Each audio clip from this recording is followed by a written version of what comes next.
The infamous memo has been released to the public. The Democrats are claiming all kinds of disasters are going to happen now. Let's find out why.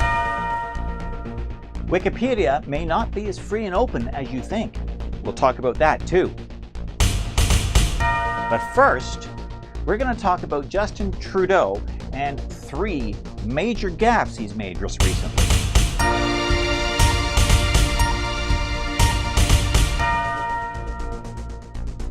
Hello everybody, and welcome to the new look of Speaking Freely. This is my brand new studio. I've spent the last 2 weeks, I haven't been on vacation. I haven't been, sitting around doing nothing. I've been busy. I've been laying bricks. I've been putting up a great big rear projection screen here, as you can see over on this side, and that's going to have some interesting things to show us all. So, it's not like I've been lazy, and I'm going to be leaning off to the side a little bit because I've got my buttons to control everything are over here. Unlike some other shows that are out here, I am a one-person operation, so, it's free to watch this thing, so you get what you don't get what you don't pay for. So there we go. In any event, I just wanted to say a big hello, and well, let's get started and let's speak freely a bit here. So we'll see what we come up with. Justin Trudeau. Now that's a name that I have trouble pronouncing and saying without gagging. Now while he isn't taking selfies, he's stuffing his foot so far down his throat that he could probably digest his own rubber ducky socks. Now, this last little while has been particularly bad for this guy. You see, he's been doing a series of town hall meetings across the country, and he was recently up in Edmonton at MacEwan University. And he's bungled things up there 3 times in one of these town hall events. Just one that they caught at on camera. In actual fact, there's 4 things that I'm going to go over because he actually outright lied to the audience at one point up there as well. So let's have a look, and we'll deal with the lie first, and then we'll get into some of the other stuff here because it's just uncanny. So let's have a look. Now let's look at this lie that he told. What are you going to do for future Albertans?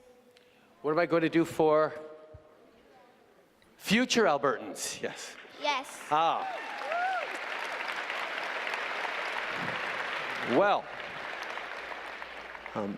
what we're going to do for future Albertans is make sure you grow up in a country where you have every opportunity in the world to be as successful as you could possibly be, to make sure that you're going to good schools, make sure that you are, your family has the support it needs to give you the tools you need to succeed. We've done it concretely by lowering taxes for the middle class, raising them on the wealthiest 1%, by delivering a Canada Child benefit that actually right here in Edmonton goes to 187,000 kids, which is $63 million right here in Edmonton in a giving year. And that makes a huge difference in people's lives. We're going to make sure that you grow up in a world that is filled with both good jobs and opportunities, but also a protected environment and clean air and running water. A world in which respect for each other of all different backgrounds and colors and creeds is an integral part of your life. And a place where you feel empowered to have a voice, to speak up, to challenge your leaders, to shape the world around you, and to know that you can be deeply relevant to the world that you are going to be part of. Here in Alberta, that comes with working hand in hand with the Albertan government, with the municipal governments, making sure that we're serving you with the kinds of opportunities and infrastructure and investments that are going to help. That comes with making sure that we are growing the economy. Alberta's been through some very tough years recently. And for a long time before that, Alberta was driving and supporting so much of the Canadian economy that when Alberta fell on difficult times, the rest of Canada stepped up to be there because Alberta's success matters. Yeah. What? The rest of Canada stepped up and helped? The main way that so-called the rest of Canada steps up and helps provinces that are in need is through the Federal Equalization Program. Now, this is part of the Constitution of this company. Now, the Constitution was put in place by this guy's father. Okay? Now, the way it works is federal tax revenue from everybody in the country goes into this big pot, and the federal government then runs through a formula and doles out money to provinces that it thinks needs it. And guess what? Alberta has never received more money than it's put into the program to begin with.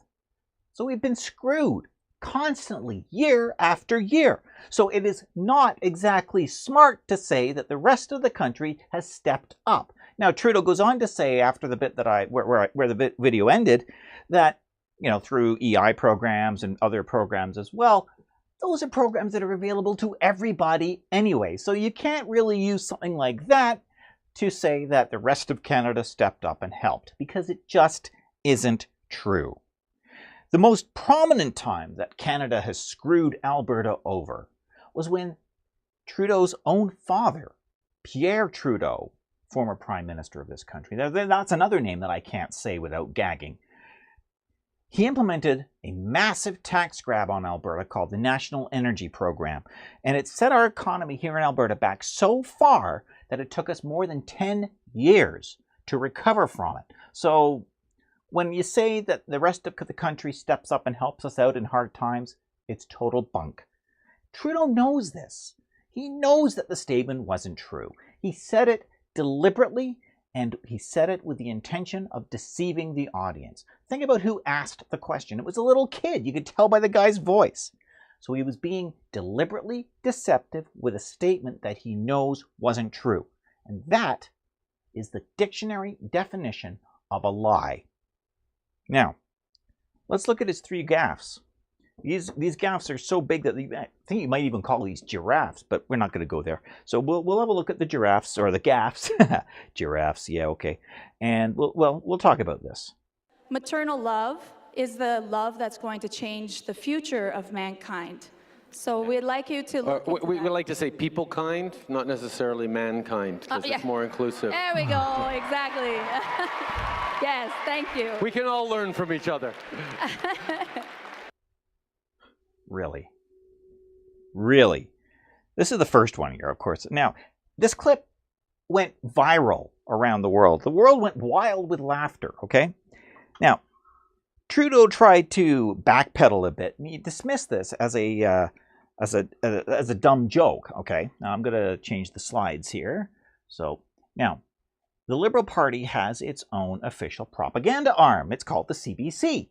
Right? This is the state broadcaster, which is funded very intensely by the federal government. And the Liberal Party absolutely loves these guys, because these guys know that if they know what's good for them, they're going to report what's good for the Liberal Party, because the Liberal Party is the guys that give them the money.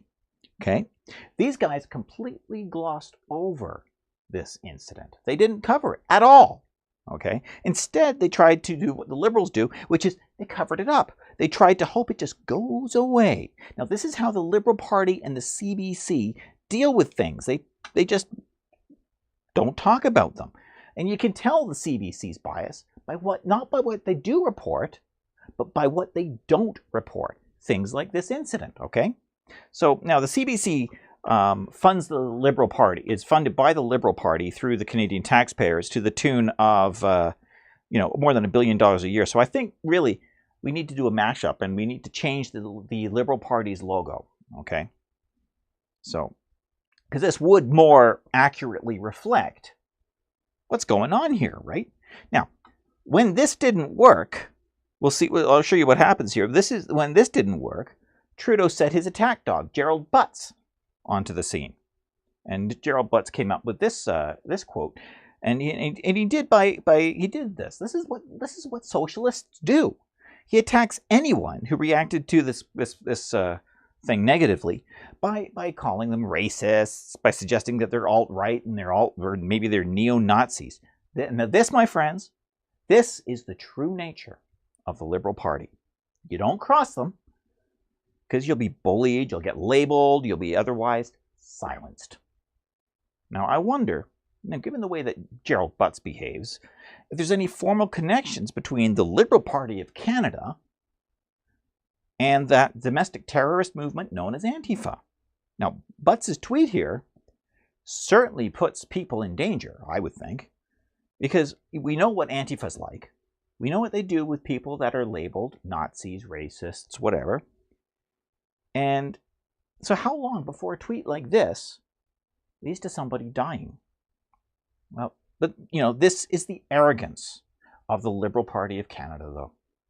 You know, unless you vote Liberal, you're un-Canadian.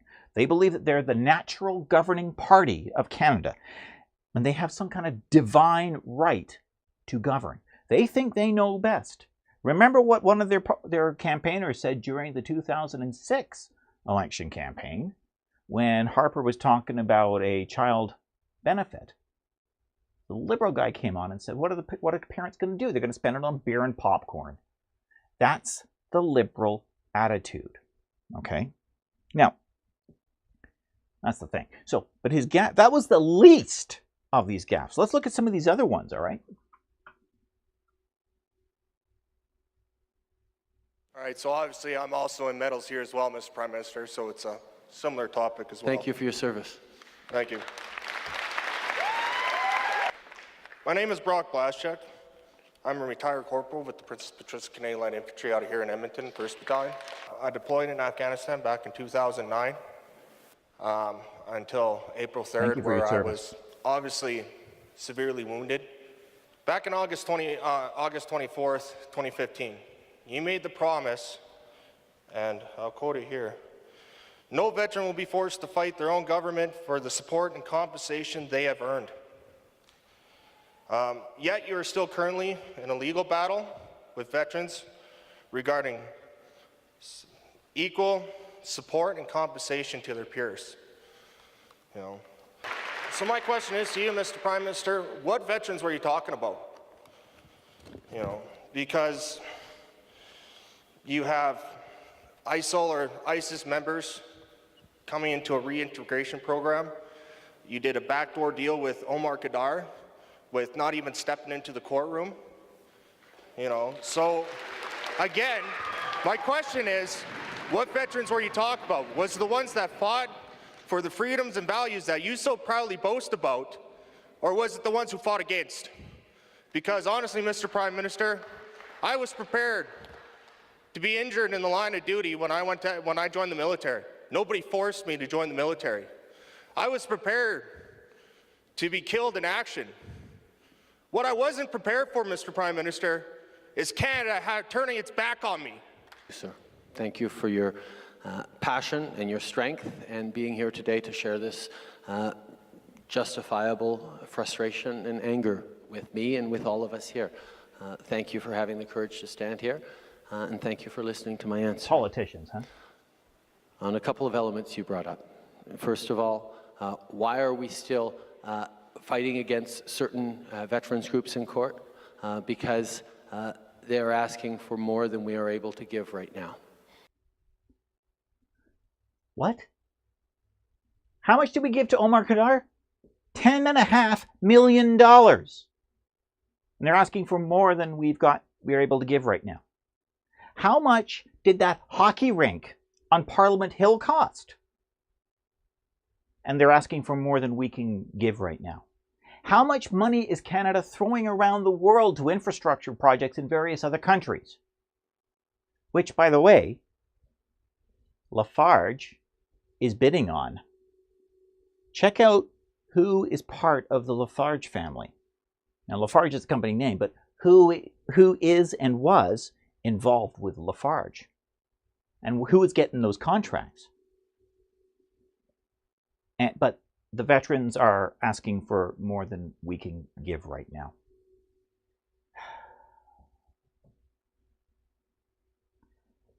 How much money did Trudeau promise to run as a deficit during the election campaign? And how far has he blown that budget out of the water already? And veterans are asking for more than we can afford to give right now. Do you see the point here?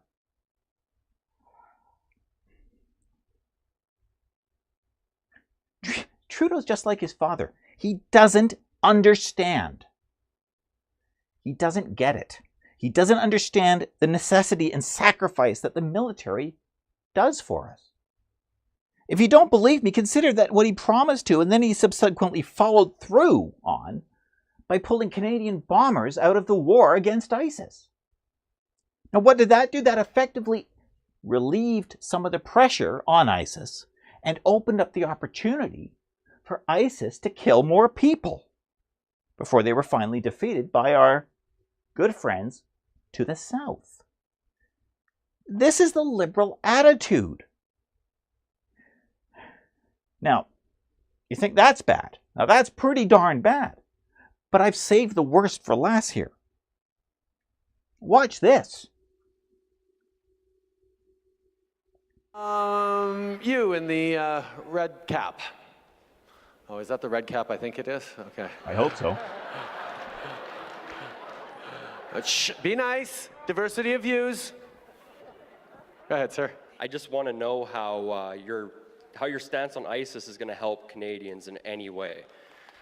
I need to know how you're going to protect future Canadians, like my young daughter, and 10, 15, 20 years from now, when you're letting people in with an ideology that just does not conform to what we're doing here. So, I'd really like to know what your take on things.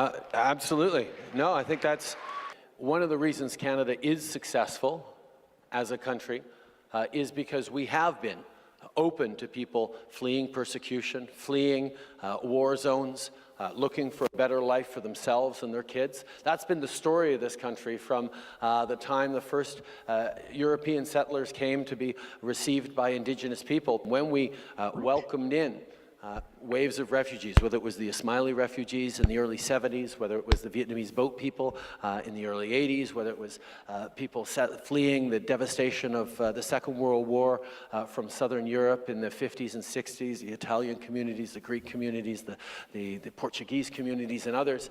Our country is so much the better for it. And there is a sense at one point that, okay, maybe now that's enough. Maybe we have just about all the diversity we can handle and we shouldn't have any more. Well, I can tell you, when Italian families settled in Montreal in the post-war years, they faced terrible discrimination and people who pushed back at them and said, no, no, no, you don't belong here, you don't speak English or French. Every wave of immigration has faced pushback because of how they dressed or how they sounded or what their belief was, what their religion was. And every wave of immigration has led to Canada being a better, stronger, more resilient, richer country. And that, I know, is not changing. When we welcome 40,000 Syrian refugees fleeing war-torn areas, and they're applauding, looking for a better life, it wasn't my idea. It wasn't my choice to do that. I didn't bring them over. Canadians brought them over. People opened up their homes. Cities like Edmonton showed themselves to be tremendously generous. Provinces stepped up. Community groups, church groups stepped up. There was a welcoming of people because there was a recognition that, yes, these people were fleeing ISIS, trying to get away from terrorism, trying to build a better life for their kids. And that is the story of this country. Obviously, as an open and safe country, we have to make sure that we are taking security very seriously. And the security checks that were gone through before people came here, the way they are followed up on, if necessary in certain cases, the way we ensure that we are keeping our communities safe happens not through building walls or thickening borders, metaphorically. It happens through engaging and giving people pathways to success. It comes through integration and language training and skills training. It comes through our wonderful high schools and public education that allows for kids of all different backgrounds to learn from each other, to grow together, and to work together to build stronger communities. That has been the story of Canada, and it is not one that is in contrast. Turn it off. Oh my God. You cannot be serious. Well, maybe you can. Maybe you can be serious. I don't know. I've got another thing here. But I cannot believe that he's equating ISIS to all these immigrant groups. Like, wait a minute here. ISIS, right? ISIS are not Syrian refugees. ISIS sets people on fire. ISIS throws gay people off buildings. Or maybe they blow people's heads off with explosive collars. Or they fire rocket-propelled grenades into cars packed with people. Or maybe they drown people in swimming pools. He's compared these guys with legal, legitimate immigrants. Now, I have no words. I seriously have no words at this point. This is what Trudeau thinks of ISIS. With how to be good Canadian classes, these criminals would be able to integrate back into Canadian society. They left Canada. They left Canada to fight against our values. There's a criminal code offense to go overseas to fight in terrorists as a terrorist, and it's punishable. These guys should not be getting how to be good Canadian classes. These guys should be in prison. Trudeau is complicit in all this. These guys have committed crimes against society, crimes against humanity. And Trudeau just compared them to legitimate immigrants who came here to start a new life. Now, if I were a legitimate legal immigrant, I'd be pretty insulted. I'll be back after the break. Hey everyone, thanks for watching. Programs like this take a lot of time and effort to put together, and I hope that my work, which I of course love doing, brings value to you. Now, if that's the case, and of course if you're able, please consider becoming a subscriber or a sponsor of this show. It's never expected, but it is most certainly always appreciated. To become a subscriber or a supporter of the show, whether it's a one-time donation or a monthly sponsorship, head on over to makersupport.com/scbritain. There you can subscribe or donate in support of this program. Every little bit helps improve the show through new and updated equipment, researchers, better studio space, and so on. So please give it some thought, and at the very least, like this video and subscribe to my channel here. And that will help promote my channel and the program to others. Thanks. Well, the much talked about memo is out, and Democrats are, of course, losing their minds. At the same time, James Comey is downplaying the significance of the memo, so which is it? Now, frankly, I think this memo is very damning to all of those involved. It alleges, of course, that some guy by the name of Christopher Steele, who is an FBI informant, he was indirectly paid by the Clinton campaign to dig up dirt on Donald Trump and collusion with Russia. Does that sound familiar? Now this is an accusation where there's not one scrap of hard evidence. They've never found any evidence that this is actually true. Steele had leaked information to Yahoo News, and he also maintained extensive media contacts. And most importantly, he was passionate that Donald Trump not be elected president. Now, we all know how that turned out. Now, this first, it shows that Steele was not a reliable source for the FBI to begin with. And more importantly, there was a massive conflict of interest going on here. So, the FBI didn't disclose any of this information to the Foreign Intelligence Surveillance Court when they applied for warrants to engage in electronic surveillance on someone named Carter Page. Now, Carter Page was a member of the Trump campaign team at the time. Now, here is what all this means. People within the FBI at very high levels of administration They were absolutely committed to ensuring that Donald Trump not be elected president.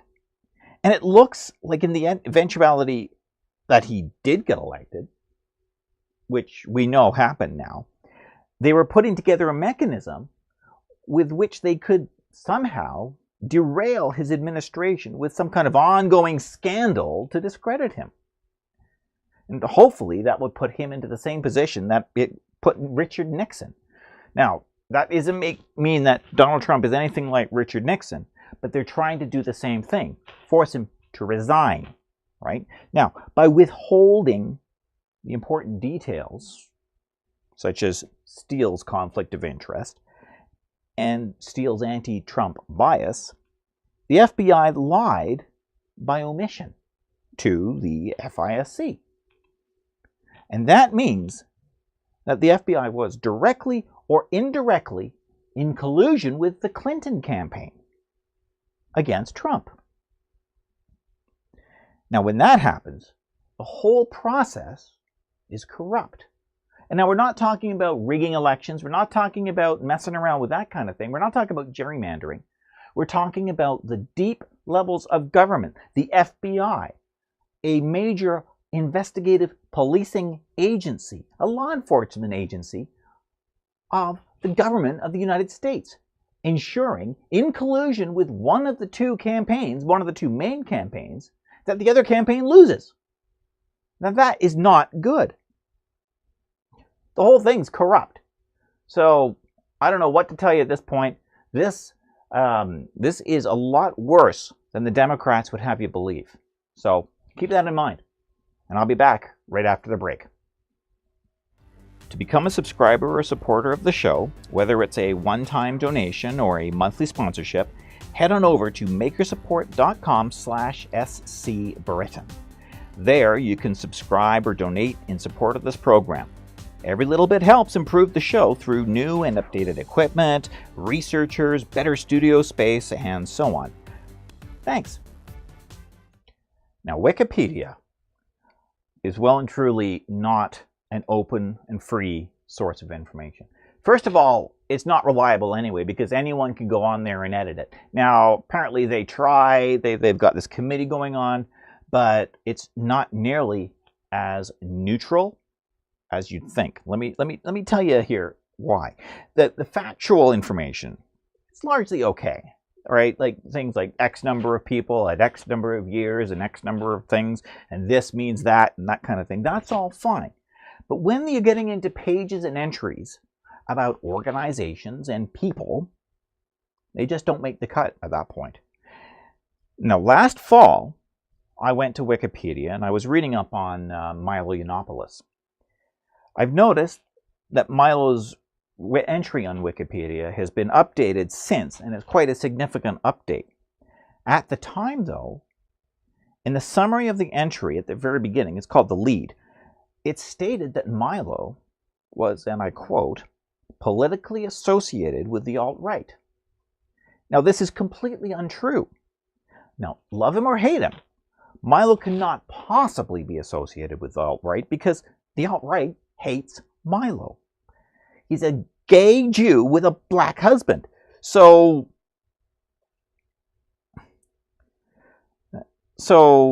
I made a change. I made a change to the entry. Now, within minutes, that change that I made got reverted. And when you make a change, you put in like there was a comment.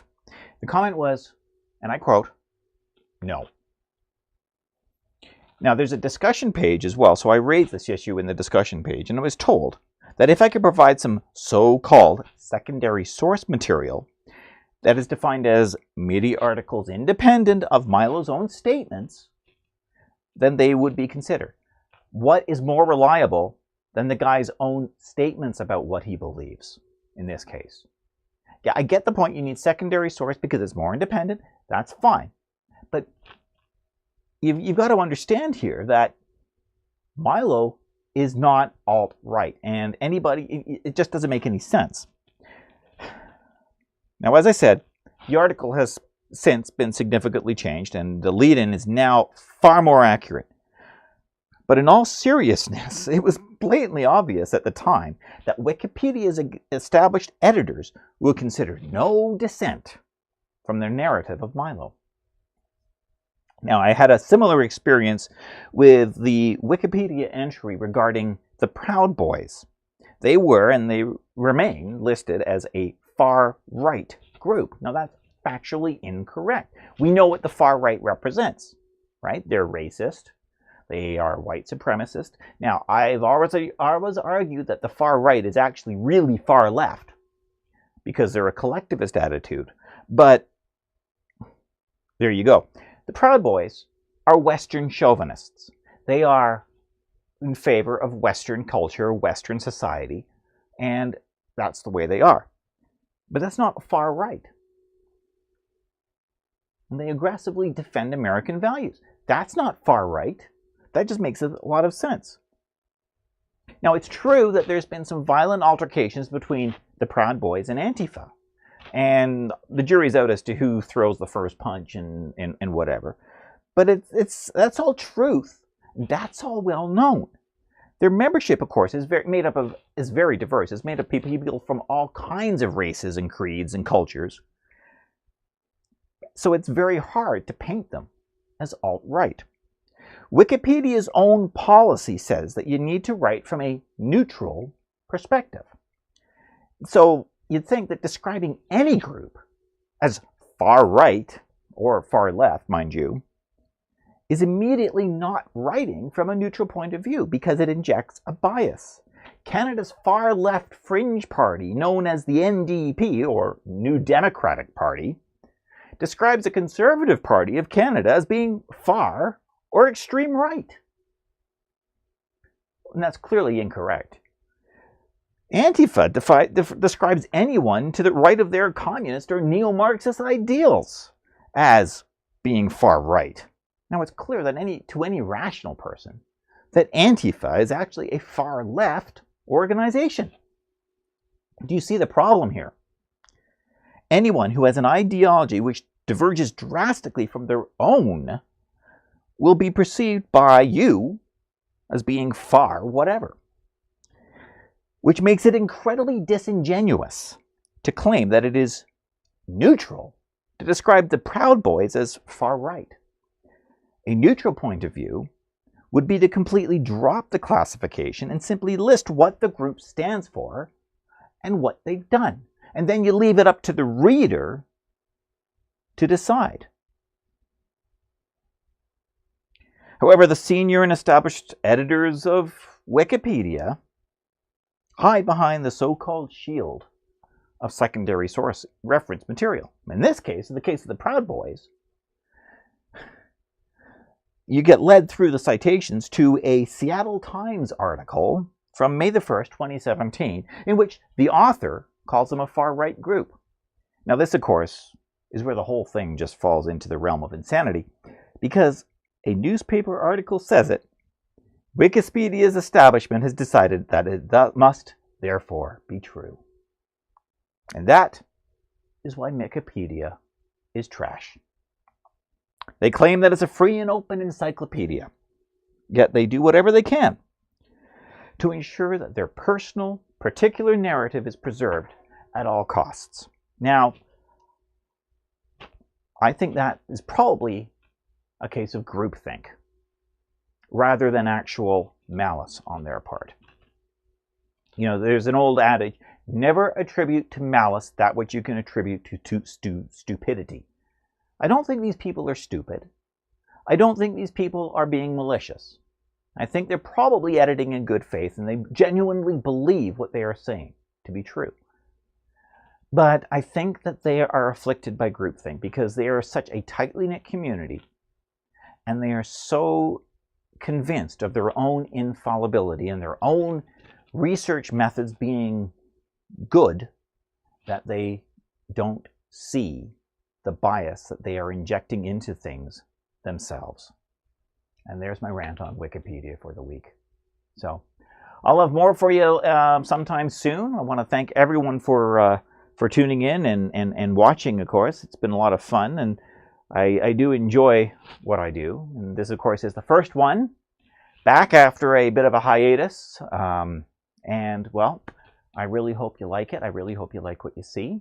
And, well, I'll talk to you next week.